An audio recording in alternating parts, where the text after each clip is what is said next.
اچھا اس کے بعد اس سے بڑا ظلم آگے ہوا. اسی فضائل اعمال میں آپ 41 نمبر 241 پیج جو فضائل اعمال چھپی ہوئی ہے کتب خانہ فیضی رائے ونڈ کی 241 نمبر پیج ہے اس کا, اور اگر آپ الگ سے اس کا وہ چیپٹر فضائل قرآن والا نکالیں اس میں 41 نمبر پیج ہے. اس میں ایک اتنا خطرناک خواب لکھا ہوا ہے جس کے بعد کوئی شخص قرآن نہیں پڑھے گا. خواب یہ لکھا ہے کہ امام احمد بن حنبل رحمہ اللہ تعالی المتوفی 241 ہجری, انہوں نے خواب دیکھا اور خواب میں اللہ تعالیٰ کی زیارت کی. انا للہ و انا الیہ راجعون. پہلا جھوٹ, یعنی موسیٰ علیہ السلام کے بارے میں تو قرآن میں آیا کہ اے موسیٰ تم مجھے نہیں دیکھ سکتے. اللہ نے وہاں تو آفر نہیں لگائی کہ ہاں موسیٰ میں نے بعد میں امام حنیفہ کو بھی زیارت کروانی ہے خواب میں اور احمد بن حنبل کو بھی کروانی ہے, تو یہ والا پیکج لے لیں آپ. میرا خیال ہے موسیٰ علیہ السلام پیکج لے لیتے, مجھے اگر اللہ آفر کرے تو میں بھی یہ پیکج لینے کے لیے تیار ہوں. جس کو خدا کے دیدار کی اتنی تڑپ ہے موسیٰ علیہ السلام, اس کو یہ پیکج آفر کیا جا سکتا تھا کہ آپ مجھے ڈائریکٹ تو نہیں دے سکتے لیکن خواب میں آپ کو زیارت کروا دیتے ہیں. انہوں نے کہا سو بسم اللہ یا اللہ کیوں نہیں. لیکن کیا فرمایا کہ پہاڑ کی طرف دیکھو اس پہ ہم اپنی تجلی نازل کریں گے, سورۃ الاعراف میں آیا. اگر یہ قائم رہا تو پھر تم بھی کوئی سوچنا. تو اس کی انڈائریکٹ افیکٹ کی وجہ سے موسیٰ علیہ السلام بے ہوش ہو گئے. اور یہاں پہ کہنے احمد بن حنبل نے دیکھا خواب میں, فقہ حنفی کی کتابوں میں لکھا ہے امام حنیفہ نے 100 دفعہ دیکھا. یہاں فضائل اعمال 241 پیج کتب خانہ فیضی فضائل اعمال کا فضائل قرآن والا چیپٹر الگ سے چھپا ہے 41 نمبر پیج. یہ مجھے پیج اس لیے یاد ہے, کل میں کھول کے نا تو میں بڑا پریشان بیٹھا تھا, میں نے کہا میں ایک لیکچر اس کے اوپر تیار کروں فضائل اعمال کے اوپر. صرف ظاہر ہے میں تبلیغی جماعت سے سب سے زیادہ محبت کرتا ہوں, میں سب سے زیادہ تبلیغی جماعت کو پروموٹ کرتا ہوں, میں سب سے زیادہ حق رکھتا ہوں کہ میں تبلیغی جماعت کی جو نیریٹو میں جہاں پہ کمزوریاں ان کو ہائی لائٹ کروں, تاکہ یہ بہت بڑا ایسٹ ہے. اتنی بڑی ہمارے پاس اور کوئی جماعت نہیں ہے جو مسلمانوں تک دعوت و تبلیغ کا کام کرے. تو اس میں لکھا ہے کہ احمد بن حنبل نے خواب میں اللہ تعالیٰ کی زیارت کی اور پوچھا کہ یا اللہ میں تیرا قرب حاصل کرنا چاہتا ہوں, سب سے آسان ذریعہ کیا ہے قرب حاصل کرنے کا کہ میں تیرا قرب حاصل کروں. تو اللہ تعالیٰ نے فرمایا کہ قرآن پڑھا کر. آگے سے احمد بن حنبل نے کہا اے اللہ سمجھ کے یا بغیر سمجھ کے, اندازہ کرو کڈی وڈی کہانی کڑی گئی ہے.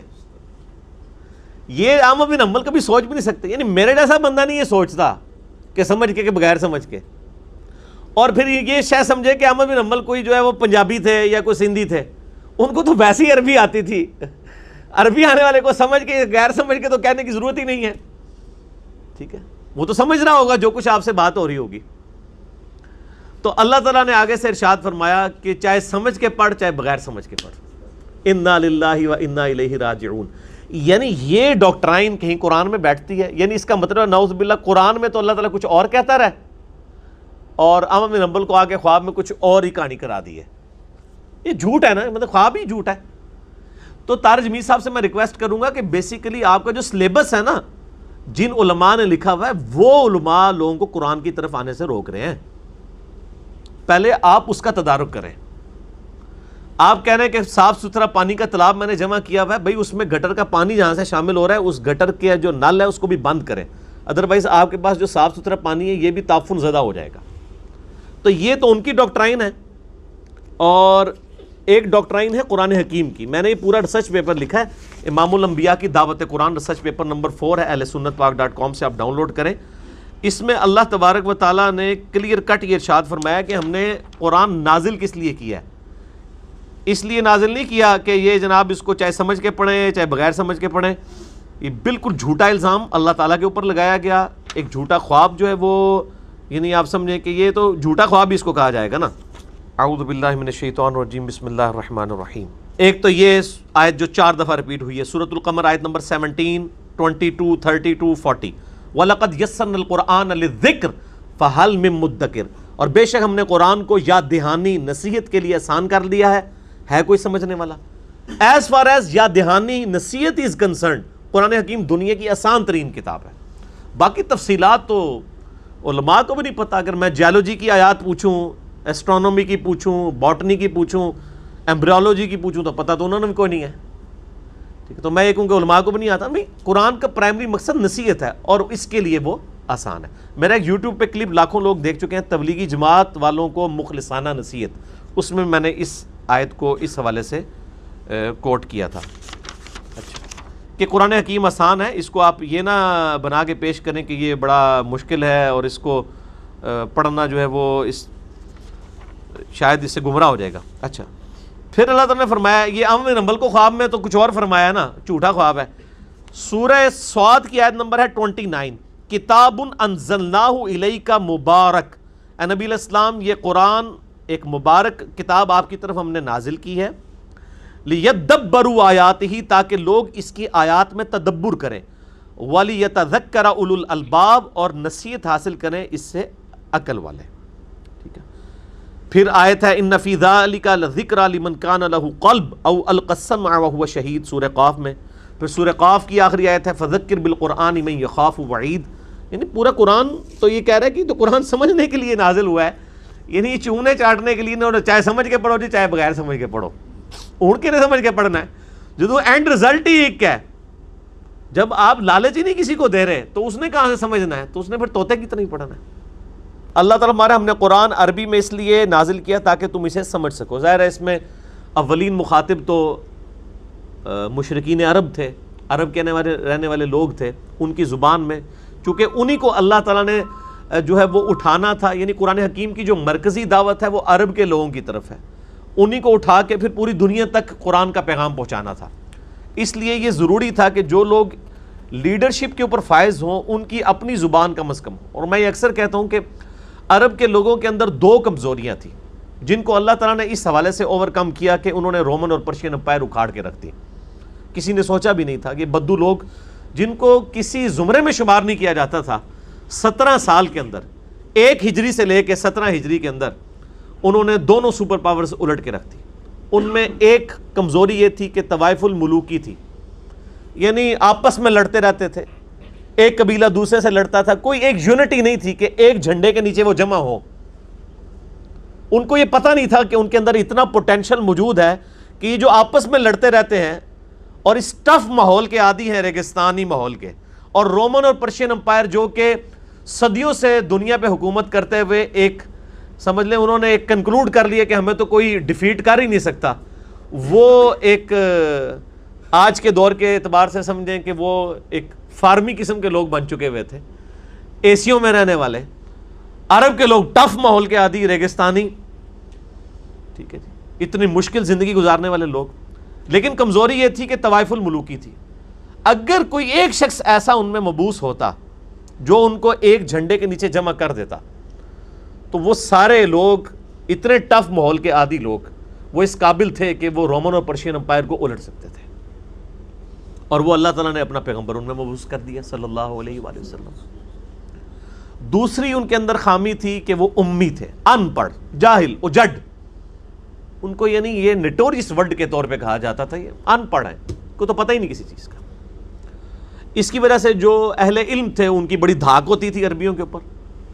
جو عرب کے یہود تھے وہ امیین کو اسی چیز کے ٹانٹ کرتے تھے, تم تو ان پڑھ جاہل لوگ ہو, تمہیں تو علم پتہ نہیں, ہم تو کتاب ہیں, ہم اہل کتاب ہیں, کتابوں والے ہیں. اللہ تعالیٰ نے ان کو کتاب پھر ایسی دے دی جو ان امیین کی اپنی زبان میں تھی.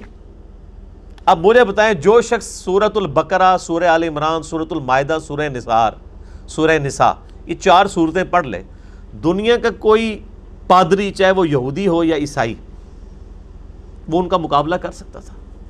جو سورۃ الانعام پڑھ لے, جو ہے وہ سورہ روم پڑھ لے, سورہ قاف پڑھ لے, دنیا کوئی آج کا بھی بڑے سے بڑا ایتھیسٹ دلائل میں اس کا مقابلہ نہیں کر سکتا. اور ان امیین کو ان کی زبان کے اندر, عربی زبان کے اندر اللہ تعالیٰ نے کتاب دے دی. پھر آپ دیکھیں نا انہوں نے کس طرح اکھاڑ کے رکھ دیے سب کو. علم کے میدان میں بھی کس لیول پہ وہ گئے کہ ان کا مقابلہ نہیں کر سکتا تھا. اور اسلحہ نہیں تھا, جذبہ تھا, ایمان تھا, یونٹی تھی. رومن اور پرشین امپائر کے اسلحے انہوں نے انہی سے لوٹ کے ان کی امپائرز کو الٹ کے رکھ دیا ود ان 17 ایئرس. یہ بہت بڑا انقلاب ہے, اور یہ انقلاب اگر آپ نے دیکھنا ہے نا, یہ آپ کو کتابوں میں نہیں ملے گا, نہ مولویوں کی تقریروں میں ملے گا. اس کے لیے آپ کو عمر سیریز دیکھنی پڑے گی. وہ بھی کوئی مولویوں کی کوشش نہیں ہے, یہ ٹھیک ہے کہ پیچھے وہ بڑے سکالرز ہیں، لیکن وہ سکالرز ہیں، مولوی نہیں ہیں. یوسف القرضاوی یا ڈاکٹر علی سلابی جو اس کے کنسلٹنٹ ہیں. قطر والوں نے فلم بنائی ہے 30 اقساط کے اوپر سیدنا عمر فاروق رضی اللہ تعالیٰ عنہ علیہ السلام کو سینٹرڈ کرتے ہوئے پوری نبی علیہ السلام کی بایوگرافی فلما دی ہے، اعلان نبوت سے 6 سال پہلے سے لے کر ٹل سیدنا عمر کی شہادت تک. اس میں جنگ قادسیہ بھی ہے جو پرشین امپائر کے خلاف فیصلہ کن جنگ ہوئی، جنگ یرموک جو رومن امپائر کے خلاف فیصلہ کن جنگ ہوئی، اور اس سے پہلے نبی علیہ السلام کے مبارک زمانے میں بھی جو غزوہ خندق ہوئی یا غزوہ احد ہوئی، غزوہ بدر، یہ سب کی سب فلمائی ہے عربی کے اندر، اور اس کا ٹیسٹ ہی عربی میں ہونا ہے. اور اس کی سب ٹائٹل انگلش سب ٹائٹل کے ساتھ الحمدللہ وہ یوٹیوب کے اوپر اویلیبل ہے. اگر یوٹیوب پہ نہ بھی ملے، کچھ اس حوالے سے بھی کاپی رائٹس کا بھی ایشو بنا، تو ڈیلی موشن کے اوپر اویلیبل ہے، کچھ اردو کے اوپر بھی کام ہو گیا. بہرحال انگلش سب ٹائٹل اگر آپ ساتھ روک کے اس کو دیکھتے جائیں تو آپ کو ایگزیکٹلی پتہ چلے گا کہ کس طریقے سے ایک عرب کی ریولوشن اٹھی اور اس نے صدیوں کی حکومتیں ان کو الٹ کے رکھ دیا. 2 چیزوں کی بنیاد کے اوپر، ایک یونٹی اور دوسرا ان کے پاس جو علم تھا جو اللہ نے قرآن کی شکل میں ان کو دیا. وَإِنَّهُ فِي أُمِّ الْكِتَابِ لَدَيْنَا لَعَلِيٌّ حَكِيمٌ، اور بے شک یہ قرآن اس الکتاب، اس کتاب کی ماں، کتابوں کی جڑ میں ہمارے پاس ہے، بہت بلند اور حکمت والی. یعنی لوح محفوظ کے اندر اصل قرآن ہے. یہ قرآن جو ہمارے ہاتھ میں ہے نا، یہ اس کی مصدقہ اتھینٹیکیٹڈ فوٹو کاپی ہے. اصل قرآن جو ہے وہ اللہ تعالیٰ کے پاس لوح محفوظ میں ہے، جس سے وہ بتدریج اتارا گیا. جو اللہ تعالیٰ نے فرمایا نا سورہ واقعہ کے اندر بھی آتا ہے نا، جہاں پہ اللہ تعالیٰ نے جس کا غلط انٹرپریٹیشن بھی لوگوں نے کر لی اس حوالے سے کہ جی قرآن پاک کو صرف پاکیزہ لوگ ہی ہاتھ لگا سکتے ہیں، حالانکہ وہ بات ہی کچھ اور ہو رہی تھی. انہ لقرآن کریم فی کتاب مکنون لا یمسہ الا المطہرون تنزیل من رب العالمین. یہ قرآن حکیم جو ہے وہ اللہ تعالیٰ کے پاس لوح محفوظ میں ہے، اور وہاں پہ صرف پاکیزہ لوگ ہی اپروچ کر سکتے ہیں، یعنی فرشتے. یہ جنات کا اتارا ہوا نہیں ہے، یہ فرشتوں کے ذریعے اترا ہے. اور وہ پاکیزہ لوگ سے مراد لوگوں نے باوضو اس کا ترجمہ کر دیا، کسی نے کچھ کر دیا. صرف ایک چیز ہے جو جامعہ ترمذی میں اور ابو داؤد کے اندر موجود ہے. سیدنا علی رضی اللہ تعالیٰ عنہ علیہ السلام کہتے ہیں کہ نبی علیہ السلام کو حالت جنابت کے علاوہ کوئی اور حالت قرآن پڑھنے سے مانع نہیں ہوتی تھی. آپ جنبی نہ ہو، یعنی غسل فرض نہ ہو، اس کے علاوہ آپ کسی حال میں بھی ہوں، کوئی پروٹوکول نہیں ہے قرآن پاک کو پڑھنے کا. اور اب یہ شکر ہے ٹچ سکرین موبائل آئے ہیں تو یہ مولویوں کا یہ والا حربہ ہی ختم ہو گیا ہے جی قرآن کو چھو نہیں سکتے. اب تو وہ بھی مانتے ہیں کہ یہ چھونے میں نہیں آتا. تو بیسیکلی یہ قرآن سے دور کرنے کی ایک سازش تھی، اور سب سے بڑی سازش یعنی مسلمانوں کے ہاں ہی ہوئی. مسلمان علماء کی طرف سے ہی، علماء سو کی طرف سے، کیونکہ علماء سو تو ہم برکت کے لیے بول دیتے ہیں، اکثریت تو سوئے ہی ہوئے نے تو اگے بھی سوندے پہ نے پنجابی والے.